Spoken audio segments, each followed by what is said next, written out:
Bu Retno, kemudian setelah bercerai lalu menikah lagi, jaraknya berapa lama?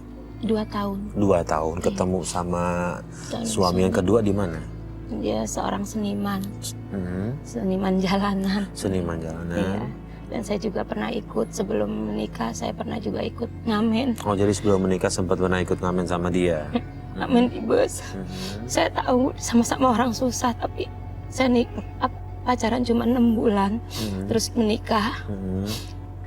Selama 14 tahun, saya pertahankan rumah tangga saya, selalu ribut juga. Selalu ribut juga? Selalu ribut, apa masalah ekonomi.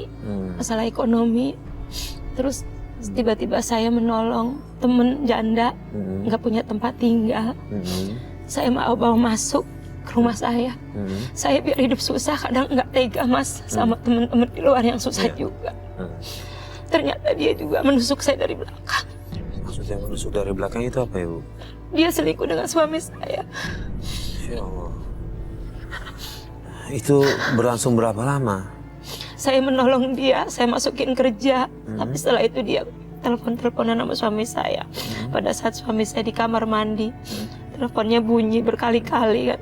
Saya sebenarnya nggak pernah membuka handphone suami saya, nggak pernah saya handphone kayak dompet saya nggak pernah buka karena memang itu pantangan, nggak boleh dilihat punya suami. Karena itu terpaksa berdering terus kan. Saya lihat kok bacaannya mama, terus saya angkat, saya diam nggak bicara. Di sana dia bicara, papa tolongin mama sakit pendarahan, beliin obat. Terus saya nggak jawab, langsung saya tutup. Pas saya keluar dari kamar mandi, saya bilang, ada telepon dari siapa itu, kok namanya mama. Kamu selingkuh ya? Kurang ajar kamu. Saya langsung ditampar, kenapa kamu berani angkat telepon saya? Dia bilang, ya saya pengen tahu karena sudah berkali-kali berdering kamu kan di kamar mandi. Ternyata suaranya emang saya kenal Mas, suara perempuan itu yang pernah saya tolong.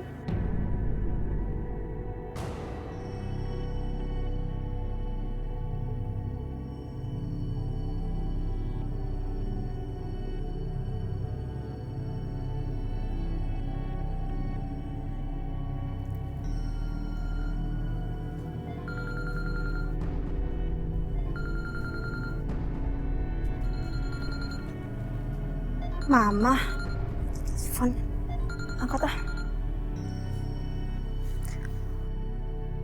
Halo Ma, kok dimatikan sih? Suaranya juga kayak bukan Mama deh. Itu cewek siapa ya? Kayak kenal gitu suaranya. Gak mungkin kalau cewek itu. Gak mungkin kalau Tia selingkuh sama Mas Irfan. Cek dulu deh chattingannya kok mesra banget sih. Mas Irfan keterlaluan, dia selingkuh di belakang aku.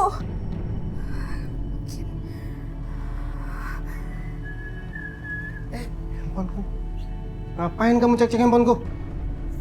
Jujur sama aku, siapa wanita itu Mas? Wanita mana? Itu yang chattingan sama kamu mesra-mesraan kayak gitu. Mesra gimana? Kamu nih Mas, jujur, kamu simpen namanya itu Mama. Itu bukan suara Mama, itu wanita lain, Mas. Siapa itu? Jujur sama aku. Udah bilangin ya, sekali lagi ku ingetin sama kamu. Jangan pernah cek handphoneku, ini privasiku, ya? Mas, kamu tuh suami aku tuh punya hak atas kamu. Berisik! Pusing kepala gue sini. Tunggu dulu, jelasin dulu sama aku, siapa itu sebenarnya? Berisik jujur! kamu! Mas, tunggu dulu!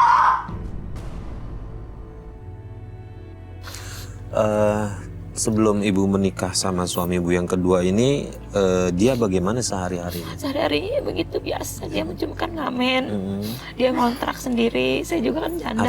Artinya nggak kepikiran dia akan melakukan hal itu ya? Oke. Baik awalnya. Baik. Pak Ustadz, ada satu hal yang saya sempat menjadi pertanyaan dari saya adalah Ibu Retno memasukkan orang lain ke dalam rumahnya di sebuah rumah tangga yang dia bina. Ini udah berlainan jenis nih dengan suaminya. Yang kayak begini ini kalau dalam Islam bagaimana ya Pak Ustadz?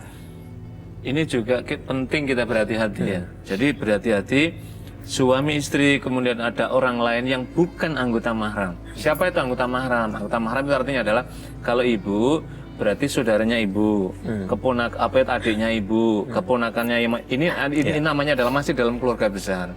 Itu penting sekali. Kenapa? Sebab nanti jadi kan di dalam Al-Quran kan jelaskan ada namanya aurat di dalam keluarga yang tidak boleh dilihat orang lain selain tadi mahram tadi itu. Yang pertama. Yang kedua, apalagi yang dimasukkan oleh ibu tadi, memang niatan ibu ini mulia sekali, menolong orang lain. Ini adalah salah satu bentuk empati dan simpati yang ini harus kita tumbuh kembangkan, tetapi harus ditempatkan pada tempat yang benar. Jadi karena apa? Kita punya suami. Jadi mungkin awalnya baik, tapi setan itu lama-kelamaan itu kan merusak pandangan kita. Terus akan ketika sedang ibu tidak ada, tinggal berdua, karena terus ada gesekan, bisikan tadi, daya kekuatan iman itu akan luntur, maka pada saat itulah kemudian celah masuk, apa yang terjadi tadi itu akhirnya, kemudian kejadian. Jadi awalnya tidak salah ibu, tetapi kemudian di dalam tadi ternyata temannya tadi yang dibilang tadi, menelikung dari belakang tadi itu kan inilah yang terjadi. Karena itulah pentingnya kehati-hatian. Makanya di dalam hadis Nabi itu kan dijelaskan la yakhluwannar rajulu bi imra'atin illa ma'adhi mahramin. Tidak dibolehkan orang berdua-duaan tanpa ada mahram yang mendampingi. Kenapa ada mahram mendampingi? Ada bertiga supaya tidak ada ruang bisikan dari luar masuk kemudian akhirnya mengganggu daya nalar seseorang, imannya rontok, akhirnya yang terjadilah tadi. Yang kedua ada hal penting Mas Farid, saya kira yang baru menjadi pelajaran kita semua, bahwa tadi ibu sebenarnya tidak salah ketika ada telepon berdering itu memang sudah biasa. Karena itulah pentingnya trust, bangunan kepercayaan. Jadi ketika orang sudah angkaf tuka wazawwas tuka, saya nikahkan orang tua dari pihak perempuan, kemudian qabil tu nikah wa tazwija bimaril mat, saya terima nikah dan kawinnya dengan mas, kan itu artinya adalah transaksi apa? Berumah tangga itu adalah ibadah, beribadah. Karena beribadah apa? Seluruh aktivitas di rumah tangga itu harus dalam ridho Allah. Yang kedua apa? Trust apa? Saling tafahum, memahami apa? Saling mempercayai. Jadi nggak boleh ada suami tadi, kamu kenapa buka HP dan seterusnya. Memang istri tidak boleh mencari-cari di HP-nya kemudian kecurigaan muncul. Tapi tidak ada salahnya ketika berdering. Siapa tahu tadi misalkan, jangan-jangan orang berikan pekerjaan kan? Ternyata, lah itulah saya kira pentingnya kita tidak boleh ada affair, main fair di luar kemudian akhirnya apa? Pada titik tertentu akan diketahui. Kalau dalam pepatah Indonesia kan sepandai-pandai tupai melompat, pada titik tertentu dia akan jatuh. Itu tadi salah satunya. Nah, Ibu Retno tadi di ujung telepon katanya wanita itu yang Ibu Retno tolong itu lagi pendarahan. Mohon maaf, udah sejauh mana perselingkuhan mereka berdua? Saya mendengar bahwa dia tuh katanya dikontrakin. Anak saya yang bilang pada saat itu, anak saya kan masih SMK. SMP. Ini anak yang dari suami yang pertama? Yang pertama sama yang kedua kan saya ikut. Yang kedua ini anak baru SMP waktu itu kan. Kan ada telepon rumah, belum masih ada ya. Diterima, di telepon, papa mana gitu kan. Terus dia tahu kalau itu Mbak Eti manggilnya ya. Ada katanya di kamar mandi. Terus cerita itu anak saya sama saya kalau papa tuh sama tuh katanya sama yang pernah tinggal di sini, di satu rumah tapi belum menikah. Oke, kemudian setelah tahu Bu Retno suami Ibu selingkuh, nah Ibu berapa lama bertahan lagi dengan suami kedua ini? 1 tahun, itu 14 tahun, tapi setahun dia selingkuh 1 tahun saya pergi dari rumah, saya ngekos sendiri. Ngekos sendiri. Anak-anak saya tinggal sementara, saya bilang mama mau menenangin dulu. Anak-anak ditinggal sama bapaknya. Sama bapak. Terus akhirnya anak-anak nggak mau tinggal sama bapaknya, ikut sama saya. Itu Mas, abis dia bilang sama bapak juga nggak tenang, makan cuma mie terus setiap hari, nggak pernah dimasakin. Saya kan nggak tega sama anak saya bawa semua, saya ngontrak. Akhirnya saya minta cerai. Perselisihan antara orang tua pasti yang selalu menjadi korban anak. Iya Mas Farid. Iya. Jadi makanya kenapa Al-Quran dan hadis Nabi itu melarang keras terjadinya perceraian. Kalau perceraian pasti akan menyisakan permusuhan.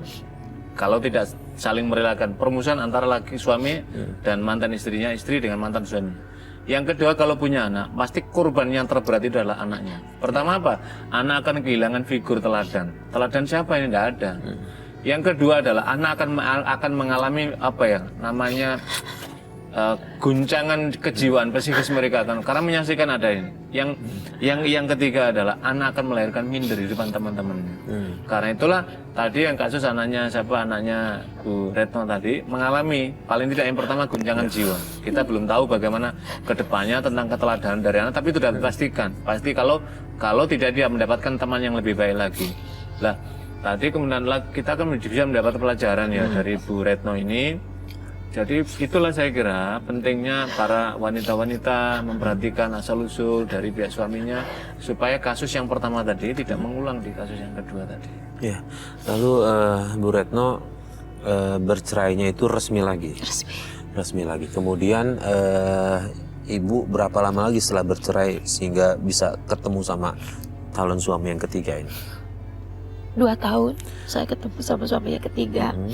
Ketemu di mana? Saya cuma hanya nikah siri sama dia. Nikah siri sama dia. Saya dibohongin juga, ternyata dia punya istri di kampungnya. Di sini ngakunya dia sendiri. Emang bener sendiri kali ya di sini, cuma saya nggak masuk ke sini. Gak sempat terpikir itu. Nggak terpikir. Saya nikah siri sempat 8 tahun sama dia. Itu pun saya juga tertipu. Hutangnya banyak. Terus motor saya juga dijual, digadein. Untuk menebusnya saya juga nggak punya uang. Saya minta tolong sama teman saya. Akhirnya motor itu mau diambil dealer. Saya bilang daripada diambil dealer sayang, mendingan diterusin aja ke teman saya. Akhirnya teman saya yang nebus, terusin sama dia. Setelah itu saya sakit, masuk rumah sakit. Masuk rumah sakit seminggu. Mungkin karena pikiran, karena saya juga kenapa kok nasib saya seperti ini terus, Pak Ustadz? Apa dosa saya gitu loh. Ya, Ibu Retno merasa tidak pernah beruntung dalam hubungan rumah tangga nih Pak Ustadz. Jadi begini Bu ya, Bu Retno, memang Allah itu memberikan apa ya, cobaan itu ada macam-macamnya. Yang pertama ada ujian. Siapa orang yang diuji? Orang yang diuji itu adalah orang yang memiliki keimanan tinggi kepada Allah. Untuk apa Allah menguji? Allah hendak berniat untuk menaikkan makom hambanya ke tempat yang lebih tinggi. Yang kedua, ada orang beriman tetapi melakukan kefasikan, dia bermaksiat, jauh dengan Allah, maka Allah berikan musibah. Teguran. Apa fungsinya musibah? Musibah adalah teguran supaya hamba ini mau ingat dan kembali kepada jalan Allah. Yang ketiga itu adalah azab. Apa itu azab? Orang yang ingkar terhadap Allah, tidak mempercayai Allah, mengingkari Allah dan nabinya, Allah berikan azab sebagaimana kaum-kaum terdahulu. Gunanya apa azab ini? Untuk membuktikan kebesaran Allah sehingga dia nanti akan tersungkur dan kemudian menimbulkan iman kepada Tuhan. Lah, saya tidak tahu ya bagaimana perjalanan hidup. Mohon maaf ini Bu Retno ya, mungkin apakah Bu Retno selama ini mungkin jauh dengan tuntunan Allah apa tidak? Misalkan meninggalkan tuntunan Allah, berbuat ini, berbuat itu. Jadi kita harus apa? Kita harus belajar berintrospeksi pada diri kita. Jika ujian musibah atau ujian itu datang pada kita, kalau kita ini iman saya sedang tinggi apa tidak? Kalau iman kita sedang tinggi berarti bukan ujian. Oh ini berarti teguran. Berarti supaya apa? Supaya la'allahum yarji'un, supaya mereka orang diuji itu kembali pada jalan Allah lah. Caranya apa? Caranya kembali pada Allah. Kita apa? Mendekatkan diri pada Allah, angkat tangan kita, memohon kepada Allah. Apa? Kita ingat doanya Nabi Adam alaihissalam. Ketika Allah turunkan dari langit ke bumi itu kan apa? Doa Nabi Adam. Rabbana dzalamna anfusana wa illam taghfir lana wa tarhamna lanakunanna minal khasirin. Ya Allah, sungguh aku telah zalim, makanya Engkau turunkan. Wa illam taghfir lana, dan jika Engkau tidak mengampuni ya Allah kepadaku atas dosa-dosaku ini, lanakunanna minal zalim, sungguh kami akan termasuk orang yang zalim kepadamu. Lah ini apa maknanya? Maknanya adalah gunanya pengakuan atas kedzaliman. Zalim artinya adalah kita menganiaya diri kita sendiri yang seharusnya ini tidak kita lakukan, ini kita lakukan. Itu namanya zalim. Maka kita angkat tangan kita. Sebab Allah itu as-sami, Allah itu Maha mendengar seberat apapun masalah hambanya. Allah itu semakin demen senang orang itu mengadu curhat kepada Allah di tengah malam, tidak usah curhat kepada orang. Lah mudah-mudahan dengan cara curhat itu apa? Kita ada pengakuan diri kita, muncul ketenangan batin kita, Allah kemudian akan membimbing jalan kita. Jadi Bu Retno, yang perlu kita kuatkan adalah kita harus berhusnudzon kepada Allah. Jangan suudzon sehingga wah Allah mungkin kenapa ya? Mungkin Allah sedang. Yang kedua, kita harus ingat kalau Allah itu memberikan beban pada hamba, ujian maupun cobaan, itu senantiasa sesuai dengan batas hambanya. Mungkin Allah memberikan teguran, masih ada batasnya ini. Lah mudah-mudahan Bu Retno segera kembali pada tuntunan Allah, bertobat pada Allah. Mudah-mudahan Allah masih memberikan ruang jalan kebaikan di kemudian hari. Oke. Pak Ustadz, doa apa lagi yang dipanjatkan Bu Retno nih selain tadi doa yang disanjatkan Nabi Adam pada saat dia diturunkan ke bumi? Yang kedua, Bu Retno harus banyak baca istighfar. Kita ingat para sahabat ketika dibimbing oleh Rasulullah SAW, apa yang malah apa? Kemudian Rasulullah membimbing untuk banyak beristighfar. Yang kedua, ada doa ini, Mbak Bu Retno, tadi kan ada himpitan ekonomi, kemudian ada dari orang tadi apa?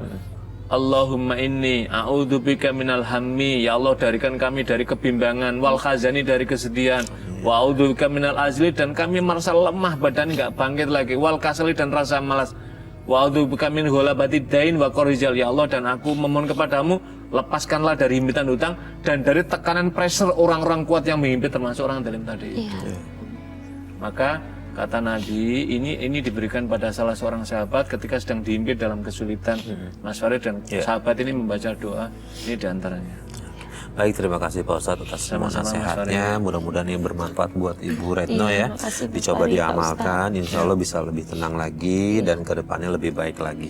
Amin. Yang paling penting adalah penuh berkah dalam kehidupan Bu Retno ya. Makasih Mas Farid. Terima kasih Pak Ustadz, terima kasih. Sama-sama Mas Farid. Dan pemirsa, akhirnya sampai di sini Tawakal. Terima kasih atas kebersamaan Anda. Saya Farid Hasan dulu diri. Wabillahi taufiq wal hidayah. Wassalamualaikum warahmatullahi wabarakatuh.